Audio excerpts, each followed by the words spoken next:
Bismillahirrahmanirrahim. Assalamualaikum warahmatullahi wabarakatuh. Bismillahirrahmanirrahim. Assalamualaikum Wassalatu wassalamu ala asyrofil anbiya'i wal mursalin sayyidina Muhammadin wa ala alihi washabihi ajmain amma ba'du.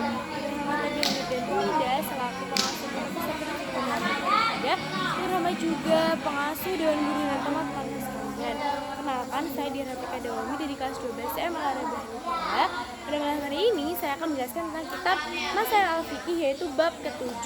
Nah, yang pertama saya akan menjelaskan tentang transfusi darah. Jadi transfusi darah itu adalah memindahkan atau menyalurkan darah ke tubuh orang lain untuk kebutuhan medis. Nah, biasanya itu jadi transfusi darah ini itu diperbolehkan itu untuk menyalurkan darah ke orang yang ditolong atau kepada orang yang membutuhkan darah. Nah, jadi hukumnya, jadi sebenarnya darah yang keluar dari tubuh manusia itu adalah merupakan najis mutawasitoh, seperti yang dijelaskan dalam surat Al-Maidah ayat ketiga. Nah, tetapi tidak haram ketika dalam keadaan darurat. Nah, terus hukumnya itu juga tidak makruh apabila ini tuh merupakan suatu kebutuhan yang penting atau darurat. Kemudian yang kedua itu ada membedah mayat. Jadi membedah mayat adalah membedah suatu mayat yang telah meninggal dengan maksud atau kepentingan tertentu. Contohnya seperti yang pertama, membedah mayat karena ingin mengambil janin yang masih hidup di dalam perut mayat tadi gitu. Nah, jadi itu hukumnya nggak apa-apa.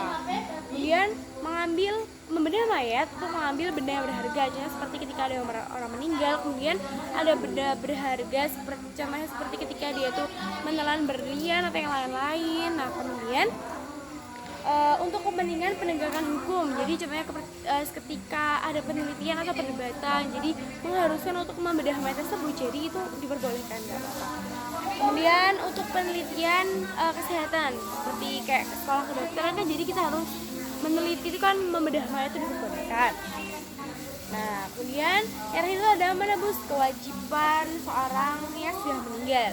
Yang pertama itu ketika utang kepada manusia, jadi ahli warisnya itu harus menebus hutang-hutang yang dimiliki oleh mayat orang yang sudah meninggal tadi itu, karena itu dapat mempengaruhi si mayat di dalam kuburnya. Nah, kemudian ketika utangnya itu kepada Allah, jadi seperti utang haji, utang puasa, zakat, atau salat, jadi ahli warisnya itu juga wajib untuk menebusnya.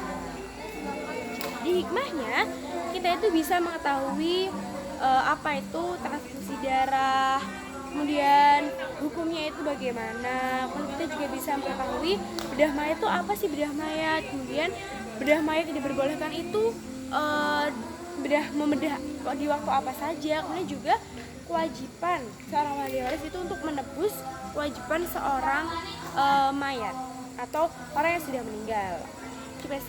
Cukup sekian dari saya, bila ada kurangnya mohon maaf. Sekian dari saya, wabillahi taufiq wal hidayah. Wassalamualaikum warahmatullahi wabarakatuh.